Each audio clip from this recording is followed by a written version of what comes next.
Good morning Madhya Pradesh. मैं हूं आपके साथ राहुल सौमित्र। सबसे पहले देखेंगे टॉप न्यूज यानी बड़ी खबरें।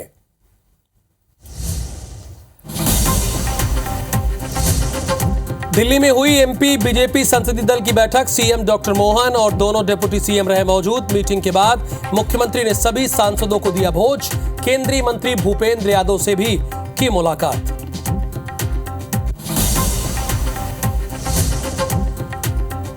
आज भोपाल में सीएम डॉक्टर मोहन यादव की मैराथन बैठक। परिवहन समेत कई विभागों की करेंगे समीक्षा। सुबह 11 से शाम 6:30 बजे तक चलेगी मीटिंग। धार की बोधशाला में सर्वे का आज अंतिम दिन। 22 मार्च से चल रहा है एएसआई का सर्वे। 2 जुलाई को कोर्ट में पेश करेंगे रिपोर्ट। जबलपुर में बड़ी संख्या में मिले गोवंश के कटे हुए अवशेष। 50 से ज्यादा गोवंश के सर और अन्य अवशेष बरामद।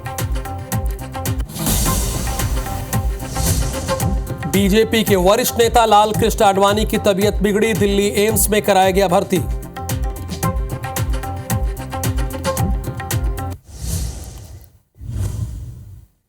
प्रायोजक हैं राजयोग पेंट। खुशियां आपकी, रंग हमारे।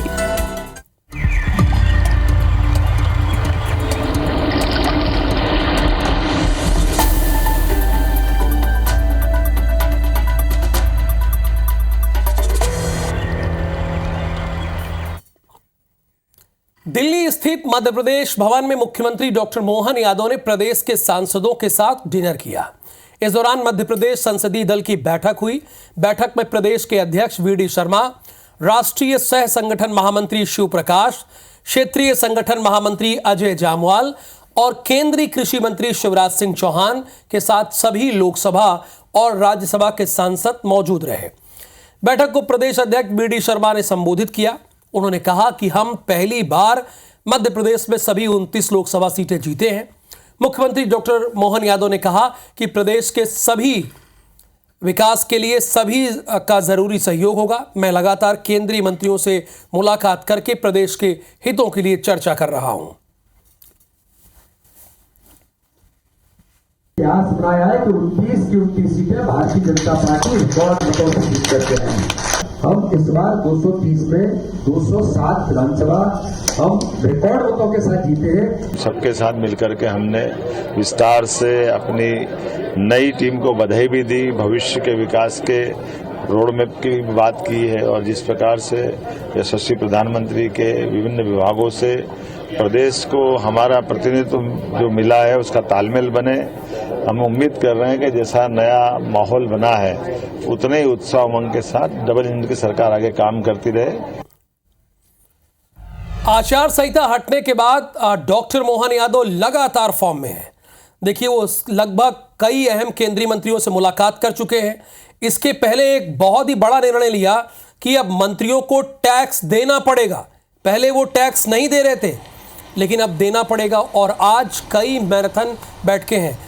जो कल डिनर हुई दिल्ली में, डिनर उसमें क्या निकला, एक तो हम आपसे जानना चाहते हैं किन बातों पर चर्चा हुई, और जो आज लगातार बैक टू बैक बैठकें हैं डॉक्टर सीएम मोहन यादव की विवेक, उसके बारे में भी आप हमारे दर्शकों को बताइए।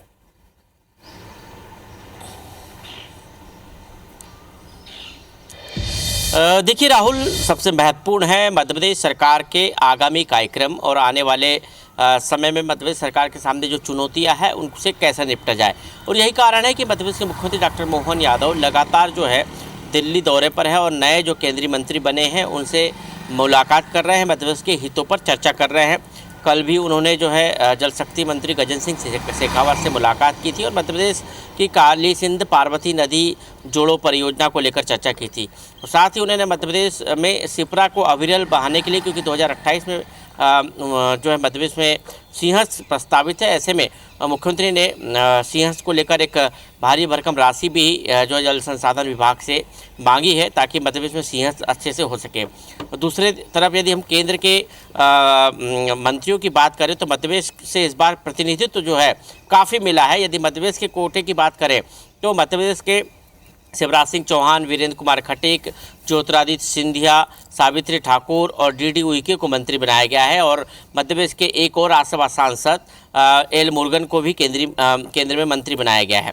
ऐसे में इन मंत्रियों के जरिए जो है डॉक्टर मोहन यादव मध्य प्रदेश के हित के लिए एक सहयोग की दृष्टि से काफ़ी महत्वपूर्ण उनके लिए हो जाता है और यही कारण है कि उन्होंने कल जो बैठक हुई थी, उन्होंने जो बीजेपी संसदीय दल जो है मध्य प्रदेश का, उसके साथ जो डिनर कल रखा था, उसमें इन विषय पर चर्चा हुई कि मध्य प्रदेश को इस नई टीम से काफ़ी उम्मीदें हैं और मध्य प्रदेश का सहयोग ये करेंगे और उसका एक परिणाम भी हमको दिखाई दे रहा है। जब 2 दिन पहले डॉक्टर मोहन यादव की कृषि मंत्री शिवराज सिंह चौहान से मुलाकात हुई थी और कई महत्वपूर्ण विषय पर तत्काल जो है कृषि मंत्री शिवराज सिंह चौहान ने अधिकारियों को बुलाकर जो है मुख्यमंत्री डॉक्टर मोहन यादव के साथ बैठक करके मध्य प्रदेश के कई फैसले मध्य प्रदेश से जुड़े हुए लिए थे, जिसमें कोदो कुटकी के एमएसपी पर खरीदी की बात हो या फिर मध्य प्रदेश में जो आवास योजना है, जो अनुसूचित जनजातियों के लिए जो आवास निर्माण किए जा रहे हैं उन जनमन योजना के तहत उसकी बात हो या फिर मध्य प्रदेश के अन्य जो कृषि से जुड़े हुए प्रोजेक्ट उनकी बात हो। तत्काल शिवराज सिंह चौहान ने बैठक करके उन प्रोजेक्टों पर मुख्यमंत्री मोहन यादव की मौजूदगी में मुहर लगाई। तो कह सकते हैं कि आने वाले समय में मध्य प्रदेश को कई सहयोग जो है केंद्र सरकार की तरफ से मिलेगा। डबल इंजन की सरकार यूं ही नहीं कहा जाता। बिल्कुल, और डबल इंजन का कमिटमेंट भी था और जब मध्य प्रदेश के कोटे से 5 मंत्री केंद्र में हैं तो जाहिर सी बात है जब डबल इंजन का कमिटमेंट जनता से किया गया तो डबल इंजन की तरह काम होना भी चाहिए। अगली खबर भी इसी से जुड़ी हुई है। सीएम डॉक्टर मोहन यादव आज मैराथन समीक्षा कर रहे हैं और बैठक पे बैठक कर रहे हैं। सुबह 11:10 से शाम 6:30 बजे तक कई मंत्रालयों में बैठक चलेगी। सीएम डॉक्टर मोहन यादव सुबह 10:10 पर दिल्ली से लौटेंगे। छात्रों को मिलने वाली छात्रवृत्ति की समीक्षा करेंगे। सीएए के 3 नागरिकों को, प्रथम 3 नागरिकों को सर्टिफिकेट देंगे। शाम 4 बजे जीवन मिशन की समीक्षा करेंगे और शाम 5 बजे परिवहन विभाग की समीक्षा बैठक भी करेंगे और इसके बाद शाम 6 बजे नर्मदा नियंत्रण मंडल की बैठक में उन्हें हिस्सा लेना है। और अब आगे बढ़ते हैं। अगली खबर भी भोपाल से ही है। लोकसभा चुनाव में मिली करारी हार के बाद कांग्रेस अब समीक्षा करेगी। 29 और 30 जून को कांग्रेस समीक्षा करेगी, समीक्षा बैठक करेगी। एआईसीसी की फैक्ट फाइंडिंग समिति बैठक करेगी। 29 जून को लोकसभा में जितने भी हारे हुए प्रत्याशी हैं, जितने क्या सभी 29, चूंकि 29 में 29 हार गए, उनसे सीधे 1-to-1 चर्चा होगी। बैठक में हारे हुए प्रत्याशियों से पूछे जाएंगे कि आप हार कैसे गए। प्रत्याशियों की बैठक के बाद बड़े नेताओं के साथ बैठक होगी जिसमें पूर्व मुख्यमंत्री पृथ्वीराज चौहान, सप्तगिरी उल्का और जिग्नेश मेवाड़ी ये हिस्सा लेंगे बैठक में और सवाल करेंगे कि आप बताइए कैसे आप चुनाव हार गए, जबकि बाकी के राज्यों में देखिए तो कांग्रेस ने बड़ा अच्छा प्रदर्शन किया है। खबरधार से है, भोजशाला में एएसआई के सर्वे का आज आखिरी दिन है। 90 दिन के सर्वे के बाद अब परिणाम की ओर स्थिति है। बुधवार को देवी मूर्ति समेत 8 पुरातत्व अवशेष मिले। एएसआई सर्वे 6 सप्ताह में पूरा होने का लक्ष्य था। 29 अप्रैल को 8 सप्ताह के लिए बढ़ाई गई समय सीमा। 2 जुलाई को कोर्ट में पेश करेगी रिपोर्ट और 4 जुलाई को कोर्ट में सुनवाई होगी। एएसआई सर्वे 6 सप्ताह में पूरा होने का लक्ष्य था। आज अंतिम दिन है और चूंकि 22 मार्च से ये प्रक्रिया चल रही है, आज अंतिम दिन है, तो जाहिर सी बात है ये हमारी जिम्मेदारी बनती है कि अब तक क्या हुआ इसका लेखा जोखा लेकर निहारिका शर्मा हमारे साथ उपस्थित है। पूरा यानी 22 मार्च से लेकर आज आखिरी दिन तक सबका लेखा जोखा इनके पास है। निहारिका, देखिए इसके पहले ये खबर आई, अमित वर्मा ने बताई कि चतुर्भुज की मूर्ति निकली, हमने उस पर बहस भी की। आज आखिरी दिन है, आज भी कई बातें सामने आ रही है, तो अब तक की खुदाई से क्या बातें सामने आई है? क्या हिंदू पक्षकार ने और एएसआई ने कुछ कहा है? तो वो भी आप हमारे दर्शकों को बताइए, डिटेल में पूरी जानकारी दीजिए।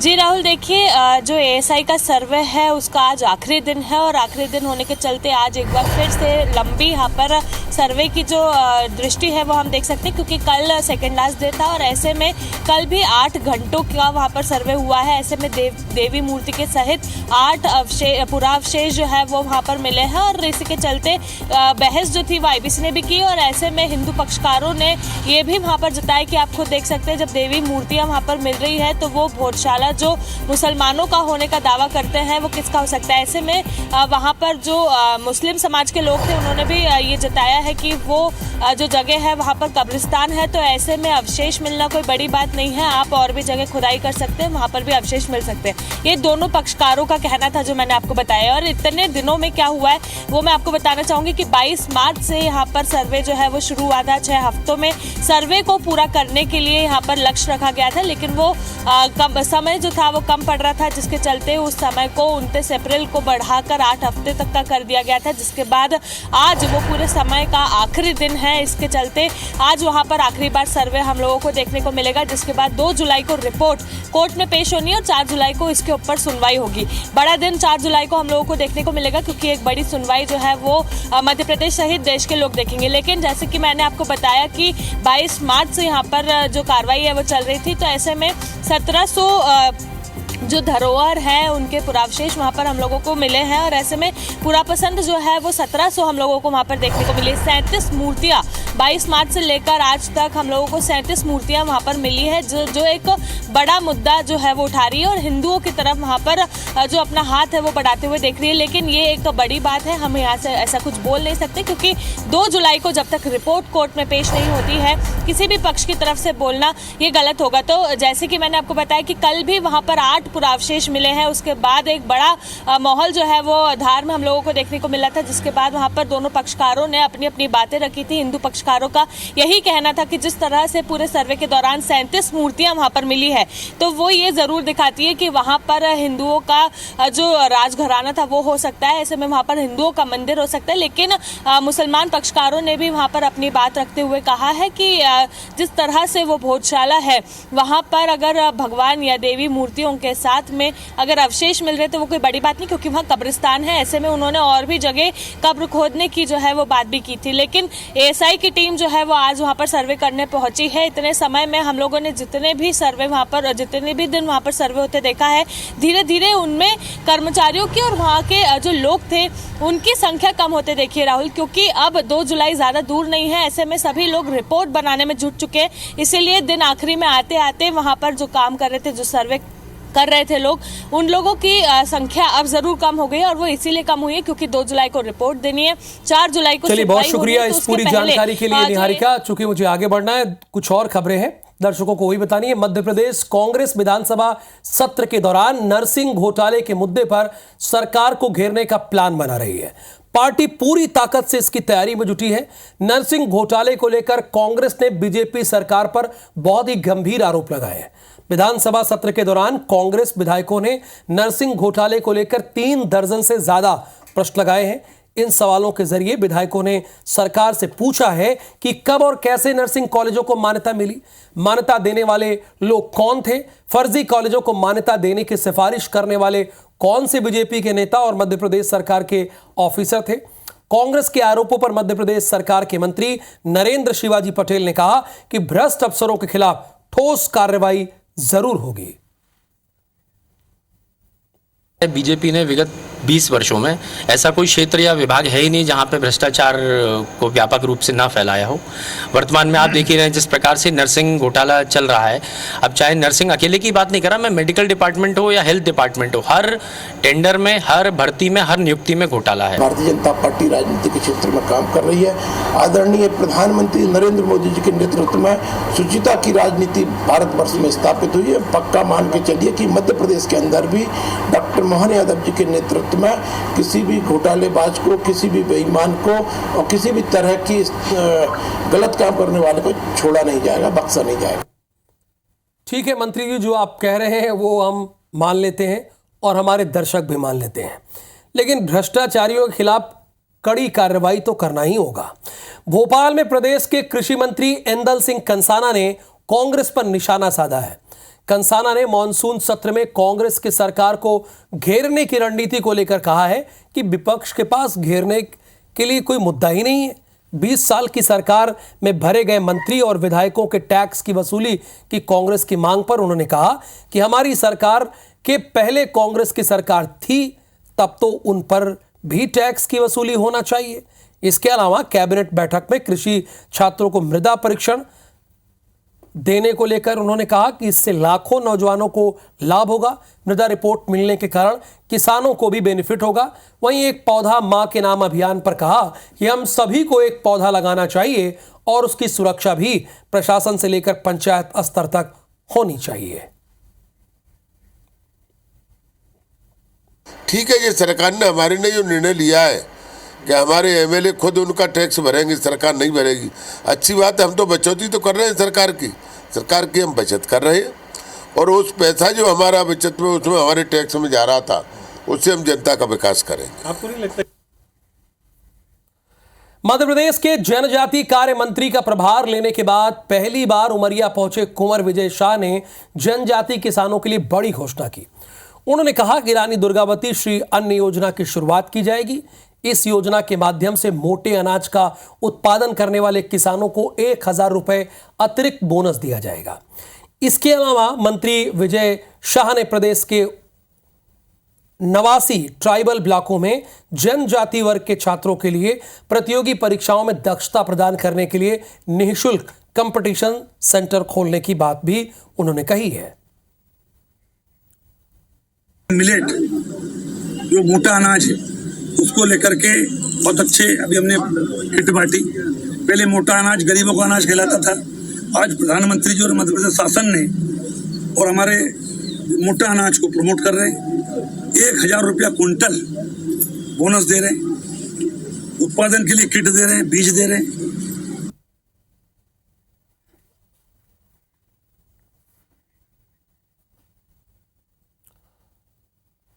इंदौर से खबर यह है कि मानसून के सक्रिय होते ही डेंगू के मरीज बढ़ गए हैं। 2023 के मुकाबले 2 गुना मरीजों का आंकड़ा पहुंच गया है। 69 मरीजों का आंकड़ा सामने आया है। जनवरी से अभी तक कुल 69 डेंगू मरीज सामने आए हैं। मानसून सक्रिय होते ही सबसे बड़ी समस्या डेंगू की है। इसके मरीज बढ़े हैं। 2023 के मुकाबले 2 गुना मरीजों का आंकड़ा बढ़ा हुआ है। 69 मरीजों का आंकड़ा अब तक सामने आया है। खबर दतिया से है। कर्ज चुकाने को लेकर 3 भाइयों के बीच विवाद हुआ। बड़े भाई ने 2 भाइयों को पीटा। एक युवक के पास से कट्टा बरामद किया गया। ग्रामीण ने आरोपी को पुलिस के हवाले किया। दुसड़ा थाना क्षेत्र के खिरिया घोंगू गांव की यह घटना है।